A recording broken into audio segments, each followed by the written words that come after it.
Bem, nós vamos seguir então com a próxima apresentação da Delta Block.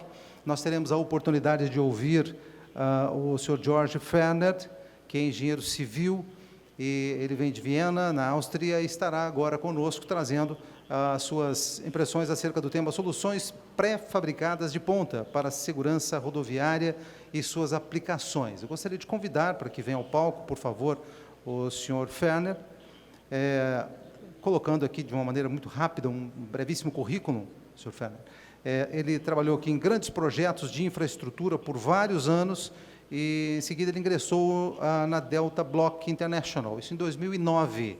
E logo se tornou, então, responsável pelos mercados Latam, GCC.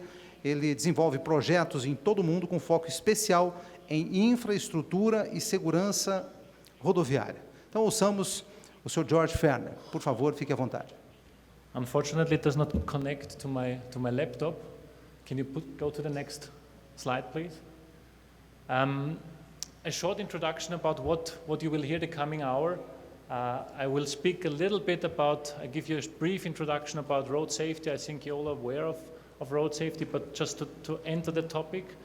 Then I will have a session on latest developments on precast safety barriers. And last, I will conclude with some projects we recently supplied worldwide. This is one picture I like to show during a lot of speeches I give worldwide. It shows in a quite good way what road safety is all about. It's about third parties. In this case, a bridge not suitable for an impact. What should the containment level do? It should be tested. For sure, all of you know the crash tests done worldwide to find out what a system is capable of doing and how it reacts during an impact. In this case, you see an impact of a TB42 crash test according to the EN 1317 with precast concrete barriers. They are installed flexible. What do we find out here? We see the energy that the system can absorb. We see the space that the system requires, and we also measure, of course, what happens to the passenger in the car. Next, please. So when we speak about road safety, all sums up normally at the value of humans, and there are several approaches of what the human life is worth. How much money does it cost to replace somebody working somewhere? What's the human capital approach? Or what are we willing to pay? So there are different methods of finding out what's the value of a human being, what's to be lost on the road in case of an accident. Next, please. Of course, every country has a different approach and different values of what they consider is a human life worth. I mean, it's a question that, in my opinion, is a little bit nonsense. But in any case, we give to everything we give a value. The United States considers a human life $3 million. So when we lose a life on the highway, on the road, we consider in the United States to have a value of 3 million euros approximately. When we go to Portugal, on the left-hand side, the value of a human being is considered officially 50,000 euros. In any case, when we go to the next slide, here we see the accidents in the complete European Union. So we have a steady decrease due to new standards, due to new concepts of road safety. We have better vehicles, we have better education, we have better systems on the road. And European Union sat together and said we need to halve this deaths due to lost value in human capital. We do not, no, please go back to the slide. Return, please. We do not meet these goals. So we started at 31,000 people died In the year 2010, European Union sat together and said we would like to halve this within 10 years. We are now 2019 and a little bit below 25,000 people die on the roads, which is approximately 4.9 people per 100,000 inhabitants in the EU. We lose. Now we can calculate how much money this is we lose to think about some measures and money we would put into infrastructure or other measures to reduce these accidents and to compensate all this. When we go to the next slide, I found statistics. Next, please. I found the statistics from Brazil, where the numbers are still a little bit higher. We speak about approximately 5 times the value, depending on where we are. So the southeast is the safest place, or considered to be the safest place in Brazil. But overall, we have approximately more than 20 people dying per 100,000 inhabitants, which sums up to 45,000 people dying on Brazilian roads. So it's a topic that is worth speaking about, and I think it's a topic to invest time and money to think what we can do better. As we hear in Brasília, as we discuss about infrastructure and highway concessions, which is, in my opinion, the leaders in new development, in new roads, this is, I think, one of the best ideas to speak about. Next, please. Now I come to the latest developments and I'd like to give some examples in what was developed over the past years in barriers. I will speak a little bit about the German experience in transitions, one of the most important things, in my opinion, for the future. What happens if we connect 2 different types of barriers? Now we know barriers only can work when they are tested. Most importantly, we need barriers that are interconnected and also the connection is tested. I will speak a little bit about light posts and the integration into the barriers, which was a project over the last 2-3 years. I will give an example on emergency gates and how to use them in barriers itself. And then I will speak about zero debris concrete used for precast concrete barriers to reduce debris, so particles that fall off the concrete during an impact, and to reduce this to a minimum or to zero. Next slide, please. So when we talk about the German experience in transitions, I mean, transitions are necessary whenever we connect 2 different systems.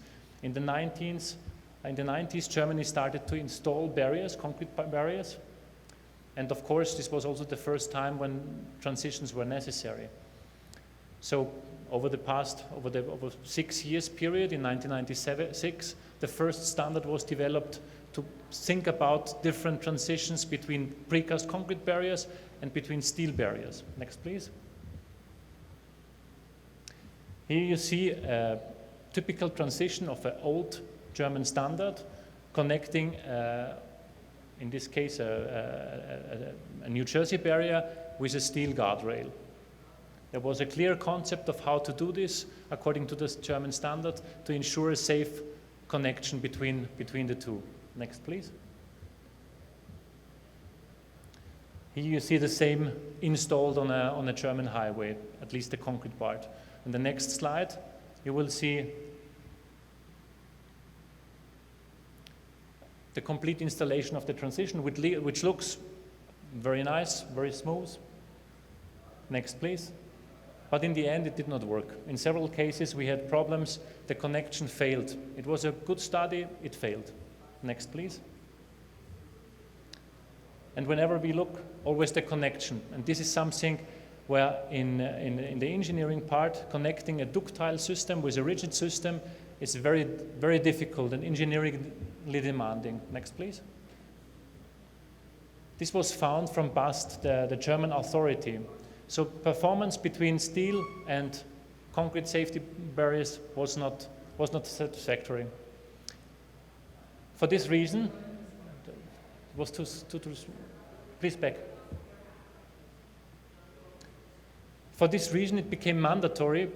The European crash test, EN 1317, is divided in several classes. Part 4 is responsible for the transitions. So this became mandatory in Germany. Next, please.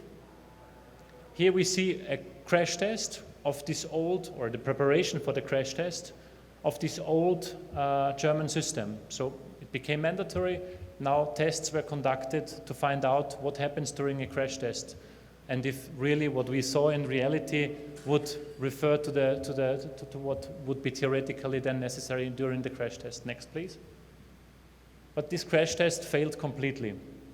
So the old version of the standard, which was a engineering, a lot of people thought about it, what to do, it failed. Here we see other transitions that are, in my opinion, quite dangerous, all found in Germany. Next, please. Different transitions in bridge, guardrails. For sure will not work. Next. Another transition which probably will not work. Another not tested transition. So from this learning, the German standard RPS 2009, which is the implementation standard of barriers, was developed and further developed. And so it became necessary and mandatory that all transitions in Germany need to be crash tested to ensure that we have a complete safe system. So not only one chain of barriers is safe, but also the connection has to be safe. Next, please. Here we see one of the then developed transitions, which is a transition between a precast concrete barrier and a steel guardrail called DB SafeLink EDSP. Next, please. Here you see the crash test preparation. Here a detail for H1. I'm not sure if you're aware of the different containment levels when it comes to barriers, but barriers always work with different containment levels where different energy is applied to each system. H1 would be a high containment class. Next picture, you will see a H2 system connection. First, a detail of this connection, and here you see a H2 connection. So a system that connects a barrier of H2 with a steel guardrail of H2. But of course, different working width. So one system more ductile, and the other one more rigid. Next, please. And here you see the impact test with a TB42 test, directly, of course, in the transition part. Worked out positively and now is applied several times in European highways. And you see, it is important that the first part of the system itself is still sufficient ductile to take the movement of the complete impact with the system. Next slide, please. So, since several years, also in reality, this was proven to work. The next system I would like to present, also when it comes to barriers, is an integration of light posts. During a project close to Vienna, on a highway which is mostly used with 150,000 vehicles per day, it's one of the most intensely used parts of Vienna. A renewal of the median barrier was necessary. And in this, you see the drawing taken out of the licitation. It was planned to install guardrails, and in the next picture you see the detail of it. And it was also necessary to implement into the median sector some lighting posts. So during the licitation, this was one of the main requirements. What to do with the light, because this is a highway that is close to the city center. It's necessary that there is light due to the high amount of vehicles. So it was a must to have sufficient light on this highway. Next, please. So must be installed in the median area, and for this purpose, that guardrail posts would have to be mounted at a greater distance in accordance with the space available, and in addition, an underwrite guardrail to be on each side. So it was a customized solution. So this solution was studied, and some different things were proposed what to do. Of course, there were several suppliers of barriers, what to do, what can be done for this solution. The next slide, please. One of the solutions was a light post foundation, so an integration of a barrier with a lighting post, where you could also have all the necessary parts of the electrical conduction inside the precast concrete barrier. Next, please. And of course, the authorities made it mandatory to have a crash test on this system as well. So we did a crash test on can you go back, please?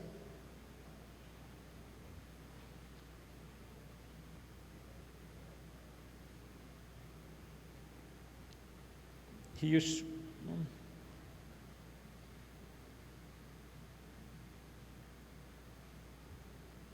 should see a video of a crash test now with a light post of this system which was implemented. I think the video is not working.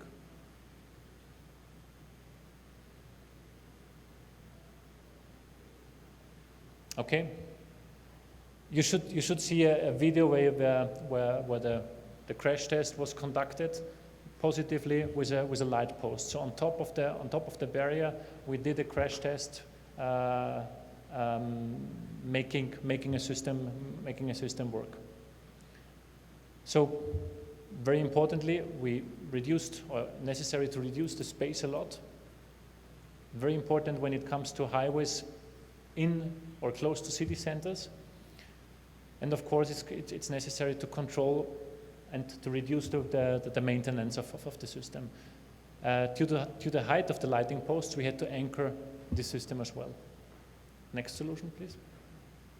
Here you see the construction, still part of the construction side of this highway. In the median, you see the lighting posts and the system itself. Next. At night, a nice marketing picture. And here you see the detail of the system itself. So in this case, we had to anchor the system because of the high wind loads when it comes to the high barrier. But you see that the system itself is a smooth deviation from the system itself, and therefore the conditions during a crash test did not impact too heavily on the system itself.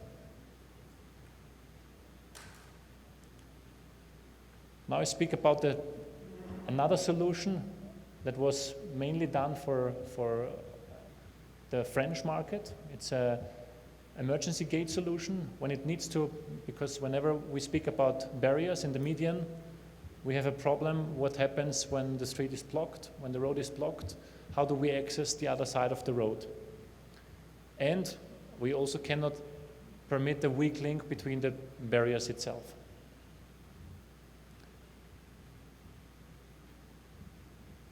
So here you see a video of an emergency gate that is operable without any equipment.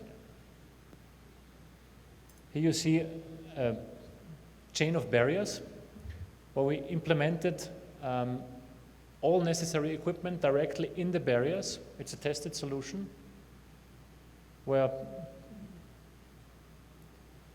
in this case, the bombeiros in Brazil can find all the equipment necessary to move the barrier without any equipment. All the lifting equipment is part of the system itself, and this makes it possible to have a solution without a weak link, and where it's possible when you have a complete blockage of the system of the road to still have the possibility of opening the chain and going through with emergency equipment and other other equipment necessary to.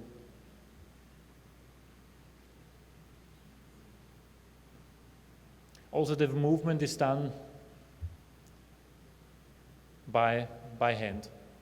This solution was developed for the French primarily. This was a requirement of a French project where they had to open the chain, or it was necessary to open the chain every 500 meters to make it accessible for emergency solutions. And you see in 5 minutes, 2 people can easily operate this system, and it is possible to pass through with vehicle.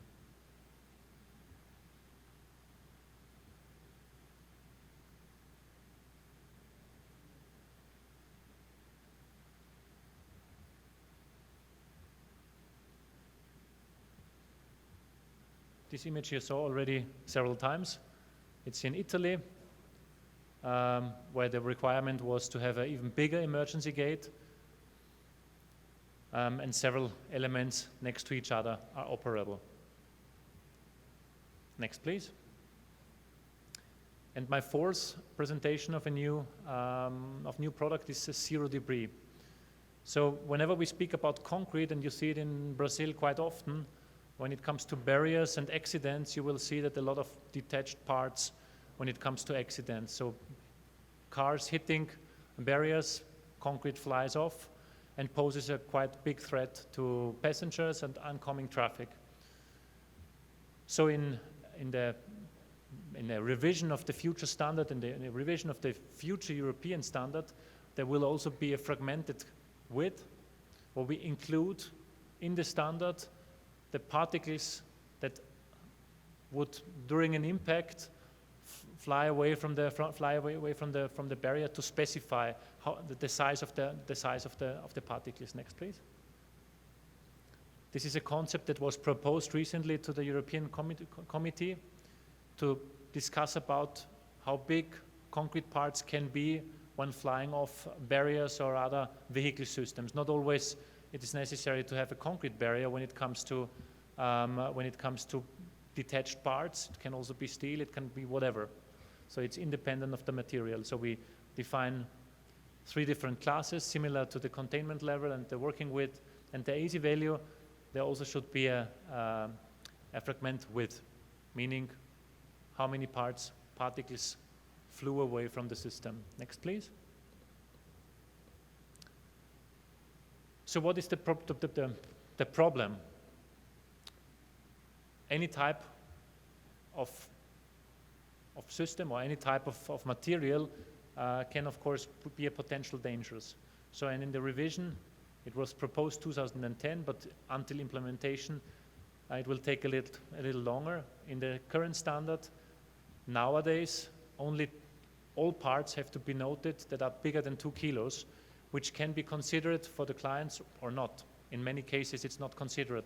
A lot of highway concessions do not even ask how many particles will fall off the system and do not take this into consideration when comparing different kind of systems. So I think it's very important also in Brazil to think about this and implement maybe this thing in the Brazilian standard, to think about how big can be the parts that fly off a system, to specify them and to make systems much safer. Because imagine you have an impact and you would like to reduce the consequences of an accident, which is the primary goal of a precast concrete system, and then with the detached system you endanger third parties from the oncoming traffic.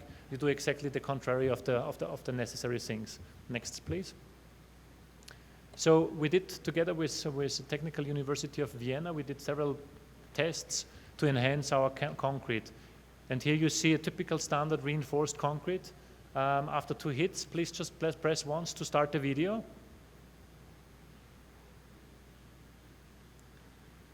This would be the first. Whenever we have a crash test, we consider to have 2 hits.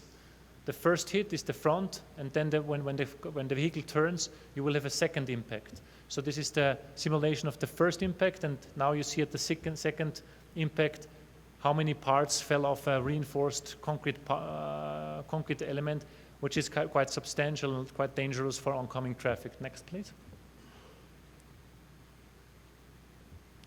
So we modified the concrete during a period of 2 years working.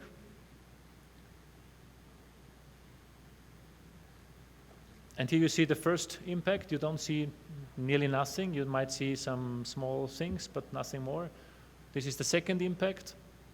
And now we impacted several other times. And after 5 times of hitting, we have the same problem, but with much smaller parts and much smaller detached parts than we had with the previous system. So we developed it over the past years. We developed the concrete, which is substantially more safer, also during several hits. So we have lower life cycle costs all over the working life of a barrier. Next, please. Of course, we implemented this technology in our latest development, or in the latest development of barriers. Here you see an impact of a H2 test, which is a vehicle of 10,000 kilos. It's a nearly rigid barrier, and you see at the impact we don't have nearly no detached parts coming off of the system itself. Next.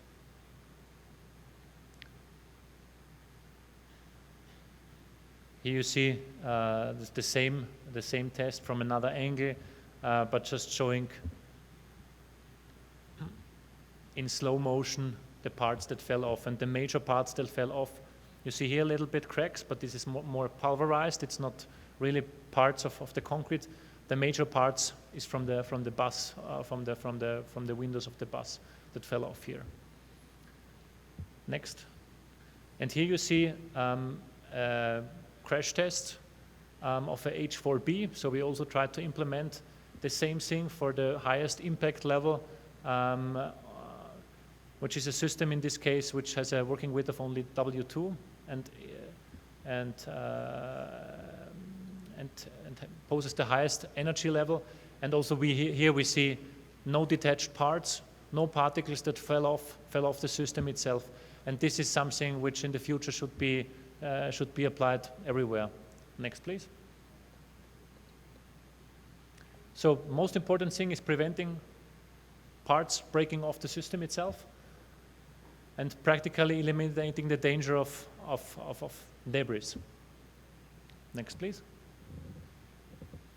Now I will just shortly discuss about some projects that are, in my opinion, more or less interesting, maybe also for concessions in Brazil. I will speak about one project in the UK.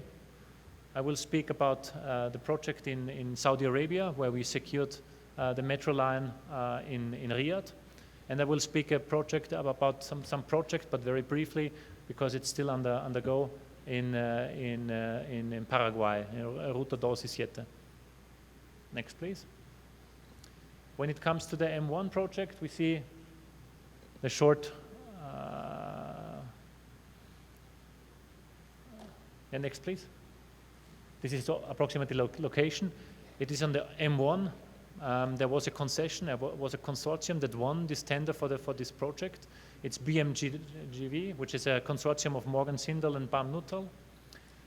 They were awarded a contract of 22,000 meters to replace expired steel guardrail. So in their project, they included in situ barriers, in loco barriers, which was the standardly applied solution for a length of these barriers. And during this period, there was a lot of discussion, why can't this be done with precast, because this would make it maybe more flexible. It would help to reduce the costs, because installation could be much faster. There could be better quality control, because all the precast concrete parts are controlled in a controlled area where they are produced. So during the execution of the in situ project, they were awarded the second lot of the project of 10 kilometers of barriers, also to replace a worn-off steel guardrail system and replace them with in situ. And they said, okay, let's try precast concrete solution, because we would like to make an evaluation. The complete project was also controlled by Highways England, which is the authority. They looked over it and also analyzed all the costs that would be involved, because their interest was to reduce the cost as much as possible. Next slide. And so there was a study done before the project itself, and the promise was made, of course, to save money during the execution, to make it much faster. So it was promised to save £800,000. It was promised to save 5 weeks during the complete installation, which also means management costs during the time to reduce. up to 5 times faster installation, ability to change works, more flexibility when the project is not running according to the planned project, no weather dependency, and usable also as temporary barriers. And this was accompanied by Highways England, which was the project owner, and the consortium, of course, both had an intention to reduce the costs as much as possible, but not the sourcing costs, but the real costs. So what was the result after the implementation? The installation, the daily installation or average daily installation was approximately 450 meters when it comes to precast barriers, whereas in situ for the 22,000 meters were approximately roughly 100 meters per day on average. So there was an improvement of approximately 250% when it comes to speed. Next slide, please. And here you see a summary of the results comparing the in situ and the precast concrete solution, where you see what was the cost on installation when it comes to in situ, what was the cost on precast when it comes to installation, and the improvement. So improvement of costs installation was approximately 4%, but the running costs during quality control management due to time savings was approximately nearly 950,000 pounds. So we speak approximately about 1 million pounds in cost reduction when we speak about the project size of 10 kilometers. Whereas we needed approximately 1 hour for the installation of 1 meter in situ barrier, the precast concrete barrier was approximately done in 7 minutes. When it comes to safety, of course, we also did the evaluation. When it comes to safety, in situ needs 1 driver and 8 operatives on the construction site. So when it's a construction site that is running, you have 9 people that are confronted with a risk on the highways itself. When we speak about in situ, you may use 3 people that are on the site. So you have much less exposure to risk of the people on the highway. We have a 50% of reduction in staff exposure, although I believe this would be a little bit higher. When it comes to quality, of course, when you have a controlled condition, as in a precast concrete plant, you have much better access on control because you can avoid different weather conditions, you can avoid on different conditions during the day, you can avoid different conditions during the night. So you have laboratory conditions, whereas on the site, of course, you don't. So quality was improved significantly, and even the sustainability when it comes to CO2 consumption was reduced enormously. This was mainly due to, not because in situ and precast it's mainly concrete transported, but this was mainly achieved through using the barrier 2 times. First temporarily securing the work site, and then putting the barriers on the final position, so the barriers did not have to move twice during the installation process. Next slide, please. This project is a little bit similar, although the size is a little bit different. We speak about approximately 110 kilometers of size. It's the Ruta 27 in Paraguay. It's an duplication of the highway. Also, there were a lot of different systems planned to implement. Finally, the consortium started, and it's still under production. Opted for a precast concrete solution. Next slide, please. So a quite big quantity was needed, and the primary goal of the concession was in situ. But similar as the project in England, the project was quite insecure. There was a lot of differences. I think some of you read the newspaper articles about this project and about the size. It was not unsure when it will start, what parts would be executed first. So it was the need for a lot of flexibility and not investment in big machinery, and then have a machine park which would be needed to amortize in a certain time. But we needed a lot of different possibilities of separately doing and executing the work, and this was mainly the flexibility and the higher productivity we could do with a precast concrete solution, and therefore the route at Dosisiete was selected for the precast concrete solutions. Next, please. When it comes to standardization, Paraguay still uses a standard which is, when we compare it to other standards worldwide, it's still it's room for improvement, let's put it this way. We still find in the standard a horizontal force that needs to be applied to the system to make it work, which is something which a lot of standards, I think in Brazil you also use this standard to apply a certain force on top of the barrier to ensure that the barrier won't fall off. Of course, also the system had to be conform according to this, but this was an easy proof when you have a complete crash tested solution. Next, please. And just a picture of one of the installed precast concrete solution running over an aqueduct. And the third project I would like to present is the metro project in Riyadh.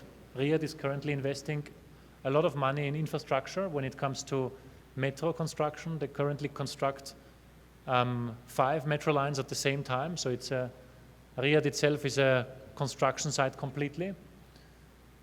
A precast concrete solution was implemented in metro line number 3. Can you put the next slide?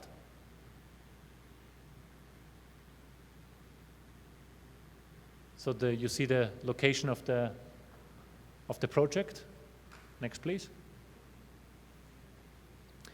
And it was a quite special situation. The client wanted to secure the metro line from traffic, from terrorism, and from different other things. And in the design the first design of the study, it was required a TL5 according to the MESH or NCHRP 350 report, which is the old standard in the United States. And the most important thing was to minimize the danger at the fence of the metro line. So space was limited because the metro runs through the city center. And it was not only necessary to have a system to install that has a low working width, but it was also necessary to have a system where the inclination over the system itself, so the vehicle intrusion over the system, needs to be minimized. Next, please. Here we see the project is nearly finished. Now the road works are under work. So here we see the metro line and the fence you can see on the left and on the right side. Next, please. Here you see it better. This is what the authorities wanted to protect from traffic and from terrorism especially. Next, please. So a system was proposed. A system normally, one of the systems that was heavily advanced, also zero debris concrete was used in this system, and it was necessary to implement a system which has nearly no dynamic deflection. In this case, we speak about a working width of approximately W2. The system itself moved only 12 centimeters. But the authorities and the client was unsure about the vehicle intrusion. You saw on the crash test that part of the vehicle leaned over the system itself. As this system is currently at least the most advanced you will find worldwide, and no other solution was found. There was a big discussion with the client and meetings of what can be done to technically argue that the metro fence would withstand the crash test and to be minimized, or the damage would be minimal. As in the tender documentation, in the licitation, it was mandatory to have a TL5 system. So the system was tested according EN 1317 part 2, H4b. So the only technical argument that would make sense would compare the energy applied to the system and find out what happens during the difference in energy applied. So virtual testing, I think all of you are aware of this. Sometimes virtual testing is applied when it comes to special solutions. it's important to note that virtual testing is a very powerful tool, but never completely replaces a test, because when you do virtual testing, you need sufficient parameters which you can give into the model of the virtual testing to then change some parameters and then get new results out of it.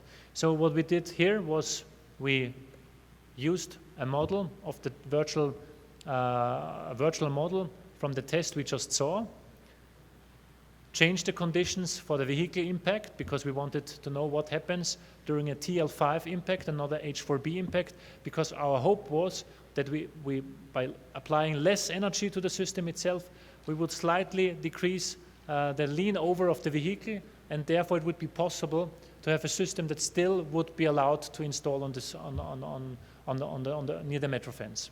Next, please. So here you see the model and the testing of the model. This is nothing more than the phase of the finding the right parameters and to challenge what really happens. Next. And in the end, we found the end result was the track platform, and this is the critical part of the vehicle that would affect the metro fence. We could reduce this, not much, but we reduced it by approximately 10-15 centimeters, which helped the metro line to reduce enormous costs, because in the city center itself, the cost of land is quite high, so every space was necessary. So this is the result. Approximately 1 meter was the vehicle intrusion, so we needed 1 meter of space for the system, including the lean over of the vehicle, to secure that the metro line would not be affected by any possible TL5 impact. Next, please. So the solution prevents mesh impact of TL5. We did not enter into the metro fence, and we accomplished, and this was then taken over into the project and is currently executed in Riyadh. Next, please. It was one of the first projects in this size. You see a very orderly precast concrete production, which I would like to find everywhere in the world. Next, please.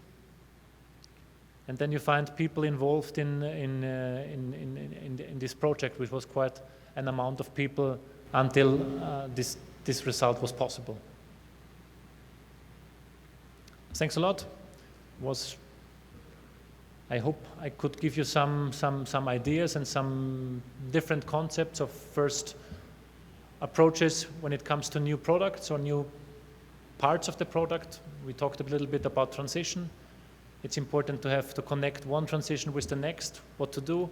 We spoke about light post integration. We spoke about emergency gates. We spoke about what is really important, reducing the amount of particles that fell off during an impact. And I tried to present at least some projects that might be similar, where you could find similarities in Brazil.